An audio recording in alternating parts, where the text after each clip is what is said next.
So, grabe, sobrang ganda nito mga kapiksi. Although may mga negative energies tayo, pero natatabunan siya ng positive energies mga kapiksi. Unang-una nasa nyo yung energy ng good fortune, good luck, swerte mga kapiksi. So, i-mind nyo na agad yan. Meron kayong mensahe na matatanggap, no, mga kapiksi. This is good news. Okay, meron kayong good news na matatanggap pagdating sa kaperahan. So, pag sinabing kaperahan, guys, pwedeng trabaho ito, pwedeng negosyo, pwedeng investment, mga kapiksi. Pero itong good news na to, guys, parang ito yung magdadala sa inyo ng one step level.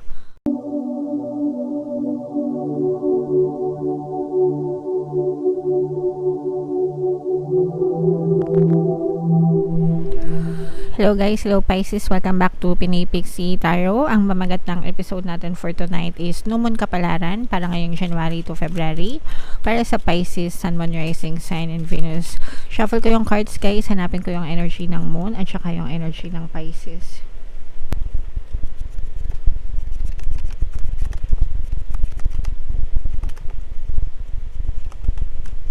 Ito guys, ito yung energy ng Moon mga kapiksi. Ngayon naman hanapin natin yung energy ng Pisces.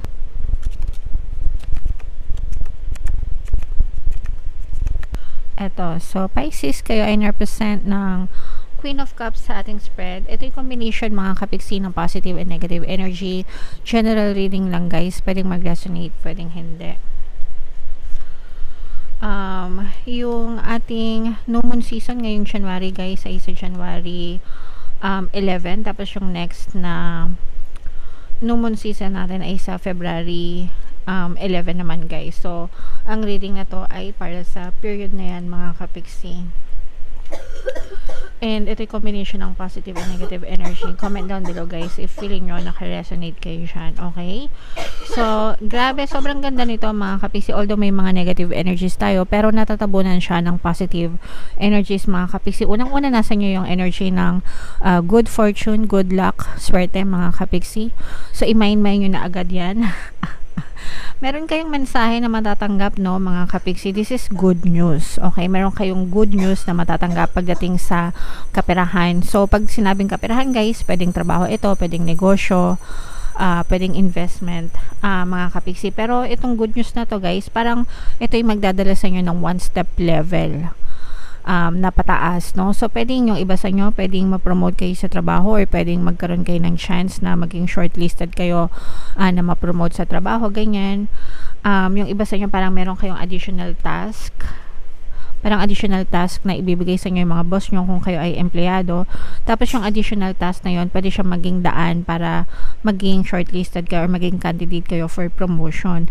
Yung iba naman sa inyo guys, nakikita natin na kung kayo ay mga bago pa lang na empleyado, let's say for example, bago kayong nag-a-apply ng trabaho tapos maraming aplikante, kayo yung mananalo dun sa proseso. Ibig sabihin, pwedeng kayo yung mapili sa one of the candidates, ganyan. Pwedeng mapasa inyo yung position. So, kayo yung mananalo, no? Success kayo. Mararamdaman nyo yung success pagdating dyan sa larangan na yan or sa aspeto na yan, mga kapiksi. And yung iba sa inyo guys, meron din, kasi yung iba sa inyo, parang may mga bagay na nagpapabalisa sa inyo. So, ito yung mga nagbibigay ng problema sa inyo, mga sakit ng ulo, ganyan. Pero, marami kayong friends na tumutulong sa inyo. Mag-get by, okay? Ibig sabihin, maraming mga kaibigan or beloved ones na tumutulong sa inyo para malampasan nyo yung mga sakit ng ulo, yung mga worries nyo, yung mga stress nyo, mga kapiksi. So, yun, swerte kayo doon, mga kapiksi, no? So, swerte kayo sa larangan ng pera, sa negosyo, sa trabaho, ganyan, mga bagong opportunities, and for some of you, talagang sinuswerte rin kayo kasi may mga tao kayong malalapitan, may mga taong handang tumulong sa inyo sa panahon ng inyong mga pangangailangan. So, i-mind nyo na yan, guys, sa comment section. Mind good luck, mind good fortune, mind success, mind swerte, no? And, mind maraming kaibigan. Or mind friendly friends, no? Kasi merong mga fake friends and then meron din namang mga authentic friends, and kayo, sinuswerte kayo mga kapiksi na authentic yung mga kaibigan na pumapaligid sa inyo. And eto guys, nakikita natin na yung iba sa inyo may mga emotional pain. Yung mga emotional pain na pinagdadaanan nyo, ibig sabihin yung mga sama ng loob, mga hinagpis ng inyong puso, mga kapiksi, unti-unti na kayong nag-heal yung inyong mga sugat. Ibig sabihin, unti-unti na kayo nakaka-recover, unti-unti na kayong nakakalimot, unti-unti nababawasan yung sakit ng inyong nararamdaman. And meron tayo guys sa ating channel, Ho'oponopono Subliminal, sa mga bago lang sa ating channel na kapiksi. Hanapin nyo lang yan dyan sa ating homepage, no? Ho'oponopono Subliminal. The best yan, sobra, sa mga kapiksi natin na nagdadanas ng mga emotional pain. Napakarami ng success stories yan guys, napakarami na nating natulungan yan. So if you are one of those na talagang may mga bigat sa dibdib, pakinggan nyo yan mga kapiksi. I-combo nyo dun sa self-love subliminal, sobra magiging maganda yung effect nyan para sa inyo. And nakikita natin na nagkakaroon na ng kapayapaan sa inyong puso mga kapiksi, and nagkakaroon na rin ng kaliwanagan sa inyong puso, para nagkakaroon ng clarity, kumbaga naiintindihan nyo na, nagsisimula nyo ng intindihan kung bakit nangyayari sa inyo yung mga bagay-bagay. Nagkakaroon na ng acceptance, for some of you nagkakaroon na ng forgiveness, kaya gumagaan na yung inyong mga pakiramdam. And yung iba sa inyo guys, nagiging maganda din yung inyong kalagayan sa kalusugan. Pero pagdating sa health mga kapiksi, no, palagi kong sinasabi na doktor, mga manggagamot, no, kumonsulta kayo sa mga manggagamot para mabigyan kayo ng karampatang lunas sa mga pinagdadaanan nyo, kasi sila yung the best na tao na makakapag-diagnose ng mga nararamdaman sa katawan nyo. Okay? So, i-mind nyo na yan guys. Mind good luck, mind good fortune, mind good health, diba? Mind emotional healing, yan. Mind mga pag-angat sa kabuhayan, pag-angat sa trabaho, pag-asenso. Yung iba sa inyo guys, nararamdaman ko talaga yung pag-asenso nyo. So, i-mind nyo na yan guys. And wag kayong papayag na yung 2024 nyo ay malasing kayo. Don't don't make payag-payag. Don't allow it mga kapiksi. Okay? Dapat swerte lang tayo. Dapat masaya lang tayo. Dapat magaan lang ang buhay natin mga kapiksi. Okay? Alright. So yeah. Comment down below Pisces if feeling nyo nakaresonate kayo dyan sa mga messages na yan mga kapiksi. So tingnan natin additional mensahe for you Pisces gamit itong deck na to. Shuffle ko to guys. Habang sinashuffle ko to, panoorin nyo muna yung video natin regarding sa ating paano mag-manifest ng abundance video course. Kapiksi, sawa ka na ba sa mga struggles at hirap sa buhay mo? Masipag ka ba at masikap sa buhay ngunit hindi ka pa rin umaasenso? Ilang beses ka na bang nag-attempt magnegosyo at mag-invest pero palagi ka pa rin nalulugi?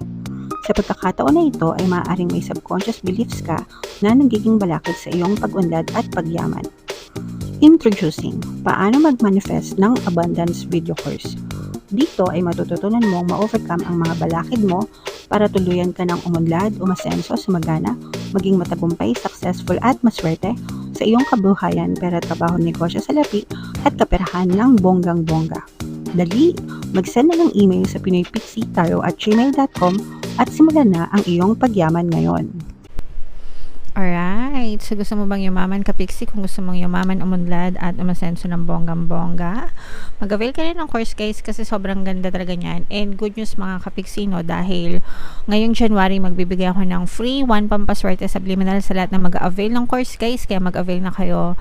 Meron din tayong email coaching, manifest your desires using the law of attraction. If meron kayo mga specific na gusto nyong i-manifest, pwedeng love and relationship, pwedeng money or career, pwede kayo magpabook ng email coaching session with me. Mag-send lang kayo guys ng email sa pinoypixitaro@gmail.com. So, ito yung additional na message guys. Step out. Step out of your comfort zone mga kapiksi. Kung gusto nating lalong umunlad at sumagana yung ating pamumuhay mga kapiksi, sometimes nasa labas talaga ng comfort zone. Kasi kaya nga siya tinatawag ng comfort zone, kasi komportable tayo dyan, okay? Pero pero very limited lang yung pwede nating ma-experience dun sa loob ng ating comfort zone. Pero pag lumabas tayo ng comfort zone, parang ano lang yan guys, isda na nasa pond, yung comfort zone, tapos yung ocean, yun yung labas ng comfort zone, di ba? Syempre pag pond maliit lang, komportable, pero very limited lang yung galawan mo, yung resources na pwede mo ma-experience. Pero pag lumabas ka ng comfort zone mo, mapupunta ka sa ocean, mas malaki, mas malawak, syempre nakakatakot, di ba? Hindi mo kabisado, di ba? Pero marami kang pwedeng ma-experience, makilala, mas marami siyang possibilities na mag-expand ikaw as a person, and mag-expand din yung iyong kabuhayan. Okay? So, yeah. Kung komportable naman kayo, wala namang masama dyan. Okay lang yan. Kung ayaw nyo, di ba? That's fine. Pero kung gusto nyo talagang maghangad ng bonggang-bongga, labas-labas ng comfort zone ng konti, mga kapiksi. Okay? Attune to the moon, guys. I know I'm headed in the right direction. So, i-comment nyo na rin yan sa baba, mga kapiksi. I know I'm headed in the right direction. So, magtiwala kayo na nasa tamang landas kayo ng inyong pamumuhay, mga kapiksi. You're headed for something which feels like destiny. O, di ba? Grabe. Destiny, no? Feeling nyo yung path na nilalakaran nyo, yung landas na ginagabay nyo ngayon is talagang naka-destiny para sa inyo. Naka-destiny talaga siya. Okay?